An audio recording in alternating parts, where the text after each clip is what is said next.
if I was to open up a 529 plan, I'm not just restricted to, using that money for my kids. I could use it for like my nieces, my nephews. And there's some, even, I think with the new tax law that went into place too, it's not even just for higher education either. You can use it for primary school if you're wanting your kid to go to a private school or something like that. So there's a lot of flexibility around it too. Or you could even use it for your own education too, which is an awesome idea. Yeah, man, it is an awesome idea. And so people that can contribute to the 529 plan don't just have to be the person that opened the account for you. Yeah, that's a good point. So it can be your grandparents, it can be a family member, non-family member, whoever you decide, they can add money to that 529 plan for you, so you can, so that can further your education and help you go further in life. Yeah, totally. And now that I think about it, my family does something kind of similar. So like my sister, she had a kid who's 4 now, and instead of buying him more toys, we have the option, anyone in our family, to be able to contribute to his college later down the line. So it's really kind of a cool way that different members of the family or whoever can contribute to a kid's future education. For sure, man. And I think another cool point to this is the professional money management that comes with it. So depending on like kind of who you open your account with, who you get started with, it'll be professionally managed and professionally invested and properly diversified.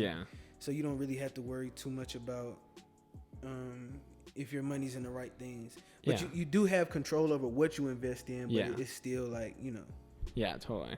And I think we even forgot to mention the really cool part about the 529 plan, because you could theoretically open up any investment account and invest for education. But the really great thing about the 529 plan is that you can use the money that's in that account, and then if it's used for education purposes, there's no federal taxes that are taken out once you withdraw that money, compared to an actual investment brokerage account where you would have to pay taxes. So it's a great way to grow money without having to pay taxes, and you can still use it for a good thing.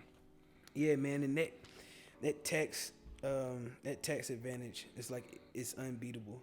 Yeah, there's a chance to see your money grow totally tax free.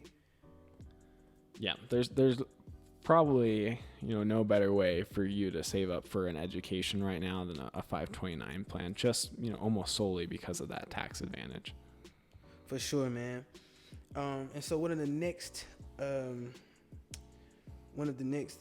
guess rule to this, or whatever, is this can be used at the college or graduate level. And so the funds are generally used for tuition, fees, books, supplies, study equipment, and room and board. Yeah, so it's pretty broad, which is awesome. Right. It's not just for tuition. Right, it's everything you'll need in school. Yeah, totally. It can be covered. Yeah.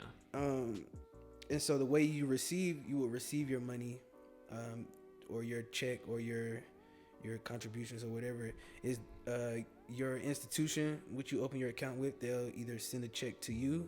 They'll send a check directly to your school, or they can send the check to the beneficiary or the person that the account is for, so they can use the funds as they need it, to buy books or whatever else is approved on the list. Yeah, totally. And man, this is something cool that you pointed out. This next point right here about the about being used for private schools. So this is something that me and my wife are actually thinking about, because we're thinking about, we both had a little bit of time in private schools, and we thought it was really, really good for us having kind of a smaller classroom size. And I think a lot of people kind of want that for their kids, especially now that at least where we're at, there's like one teacher per every 35-40 kids. You want your kid to have a little bit more special attention than that. So we're thinking about opening up something like this, even though we don't have any kids and no plans to have kids in the next few years. It's just a good thing that we know that we're gonna either have to pay for college someday, or we're going to want to pay for private school. So it really doesn't hurt because we know those expenses are coming up, even if they are in, 10 years or so. We just want to be prepared for those. So it's just a really flexible, good tool. Right, man. It gives you the chance to be proactive and not cause you guys any stress in the future when you trying to figure out how you can pay for this or whatever. Your future kids will have a chance to go wherever they want. Yeah, hopefully. That's kind of the goal. Just, they hopefully won't be as constrained by finances as, other situations. For sure, man.